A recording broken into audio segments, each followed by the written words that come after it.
Right, so we are going to talk a little bit right now about the VDR, aren't we? Good, let's go. Yes, we are starting. And you want to stand, really? Okay, cool. What is the VDR? Let me start with that question to you. Well, the VDR is the network, the business travel network in Germany. We have also connections across borders. We are a member of the European travel community, or of the travel community as well. We founded the BT for Europe organization some years ago. We have a strong voice to the politics or to the authorities here, and this is exactly what is our role. We are taking care for all the demand, for all the requests coming out of the industry in regard to business travel. Yes, and I'm glad you mentioned that, because we just now heard from Doreen about her demands maybe for the European regulations on our airports, particularly maybe here in Germany. Is the VDR, are we doing something there as well, that we are supporting the voice of the industry, and how do we go about that? Definitely, because I mean, this is what also is a little bit unique. Even if we are an association which is taking care for the requests of the buyers, also suppliers are member on our side, because they are also buyers at a certain point in time. Yes. Yeah, and maybe one big difference, as you see, I think everybody who is here today is on a business trip. You're not here on a leisure trip. So maybe this is a big difference, and maybe you see also what's the high demand behind this. And there is tons of rules, regulations to the corporations you have to fulfill, duty of care. When you are from abroad, you need to have all the documentation. I mean, getting in and out of Germany is easy unless you have the A1 certificate. Coming to Germany is not a big deal because nobody is carrying here in Germany. But if you go out of Germany somewhere else, you need to carry this. Yes. And this is just one thing. Yeah? And there are some regulations which affect the suppliers negatively. And when they are affected negatively, means they have high costs. Yeah? They will pass it on, finally, to the buyers. Yes. Yeah? So there is, on one hand, an interest to reduce costs. This is one thing. And the second thing is processes. Yeah? Because, I mean, let's stay within the EU, for example. For me, the idea of an EU would be also to have easy traveling within our borders. Yeah, that it's not too complex. Yeah? But having a European Union which makes traveling complex, I think it's going a little bit in the wrong direction. This is exactly where we raise our voice to make things easier, to have at the end a seamless, a smooth process, because we are dealing not with packages, with boxes and stuff. We are dealing with humans. We are connecting people. That's Yes. what we do. Yeah. We are not purchasing pencils. I used to say that a lot when I was at BCD. Right. But we have really jumped into the deep end, and we are, of course, here at ITB, which is known maybe for its leisure focus and not so much for the business travel industry. And we are here, of course, representing business travel. What are the key differences? Why is the business travel sector so complex? What can you maybe tell us about that? Mm-hmm. First of all, have you seen the audience? I can't really. The lights are quite dazzling. Oh, thanks. Yeah. Nope. No. Didn't work. No, but that's really interesting to see. So there is an interest in business travel. And again, of course, a lot of part here is about leisure travel. But again, all people coming here are here for business travel. True. That's a business trip to come here. And what I mentioned, I mean, one really fundamental big difference is if you go on a leisure trip, it's all on you. Mm-hmm. You decide. Every failure you make, it's your decision. But if your company, you have to deal with it. But if your company sends you on a business trip, also your expectation as an employee is that the company takes care of a lot of stuff, which they do on one hand, but on the other hand also there are a lot of legal obligations you have to fulfill. Yeah, we are talking about the end-to-end process. Yeah? And I mean, I could ask now who is on a business trip, but a very simple question: who already is really excited to do the expense report after returning? Yeah, so everybody knows already what we are talking about. Yeah. Getting all these expenses at the end is also costs for the company. Yeah, so there is a balance. On one hand, it's costs. On the other hand, is it investment in the business, and you have to get control of it and leave at least set some guardrails where people know, travelers know, this is the area I can deal with, yeah? And make it at the end of the day as smooth as possible. Because if it's too complex, I mean, everybody is laughing, yeah. But if you're sitting there and you get your expense report is rejected because some tiny little bullshit which you don't have fulfilled, but it's for tax reasons and might make sense, but make it easy and not painful. That is one of the big differences. And besides this, you need to ensure insurances. People need to be able to pay during a business trip. Yeah? Payment is a big topic. Yes. Not only in advance to pay for the tickets, also during a business trip. Yeah? At the moment, it's a traditional credit card. Yeah? This is one thing, but you see also a lot of new payment solutions popping up. Yeah?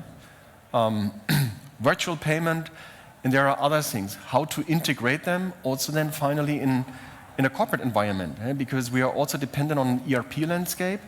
So this also explains a little bit the role of a travel manager within a company. Yeah?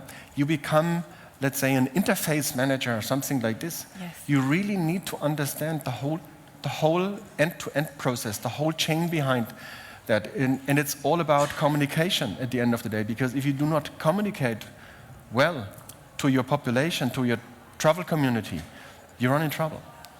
Yes, I can imagine that.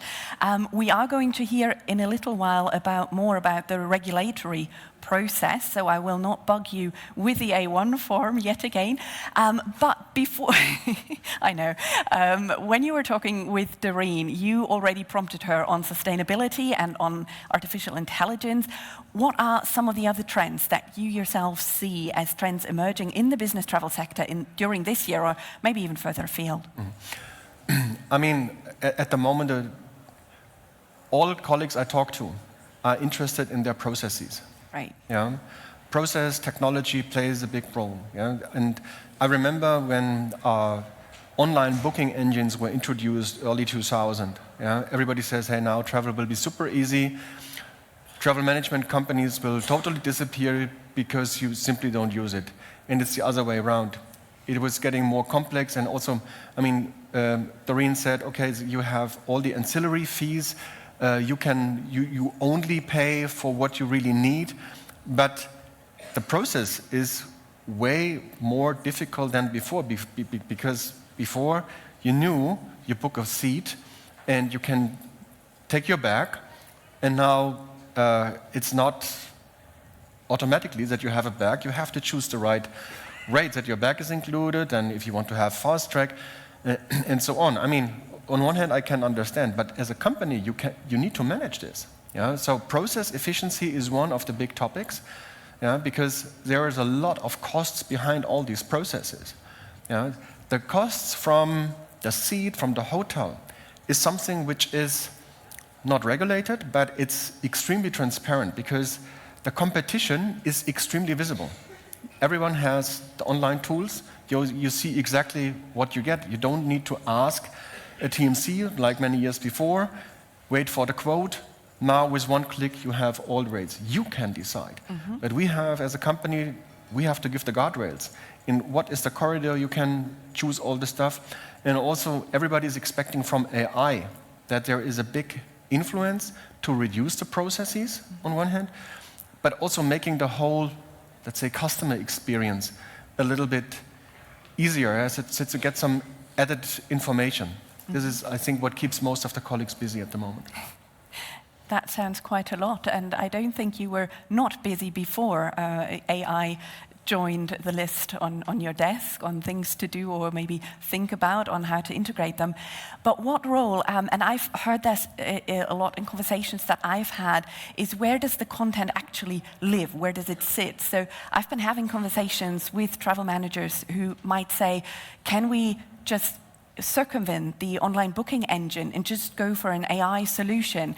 And there seems to be maybe a lack of understanding or not quite being sure where does AI get their data from. So do we not, to be able to have the processes more simple or more streamlined, do we not need to have that communication, as you said before, in the background so that all the systems are talking together? Of course, I mean, this is the content question is also one thing, but this also shows a little bit the complexity of what we have to deal with. Yeah? At the end of the day, you need to have something which is easy to implement, because the ERP system in your company is the one which rules. Yeah? And if it doesn't fit, you run in trouble. Yeah? This is the big thing. And then you have, I mean, where the content sits, by the way, then you have also this GDPR discussion behind that. Yes. Yeah, data privacy plays a tremendous role in this area, and we all have to deal with it every day, because without personal data, you can't go on a trip. No. They're very easy. Yeah? And one thing I forgot, by the way, was sustainability. Sustainability is a topic which everybody was talking about the last couple of years. Everybody's sustainable, we need to be sustainable. And it seems now it's not the super topic anymore, but it's still there. You still need to tackle this. The airline industry is way easier to tackle, yeah, because there are some, at least, measures in the meantime where you can deal with it. But for the hotel industry, there is no common standard. Right. Nobody, yeah, it's just the best guess. Yeah? And also, even if a hotel comes up and says, we're a super green hotel, maybe they are, yeah, but what's the calculation behind? Is there any proof? Is there any accepted certificate? Yeah? So these are tons of things we still have to manage. Yeah. Yeah? Because they are still there. We need to provide a CSRD report every year, and we need to provide this data. And another thing comes on top. In the meantime, it's not only, let's say, the pure business travel topic anymore. Yeah? There is way more, because it's all about mobility now. Yeah? Parts are already responsible for a car fleet internally, and then you have some mobility solutions, where it's not the classical company car.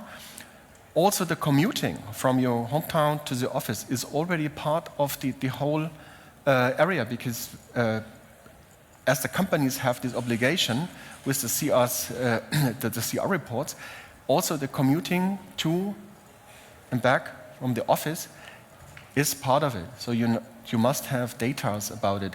So of course, companies are interested to provide any mean of business which reduces the carbon footprint. Yeah.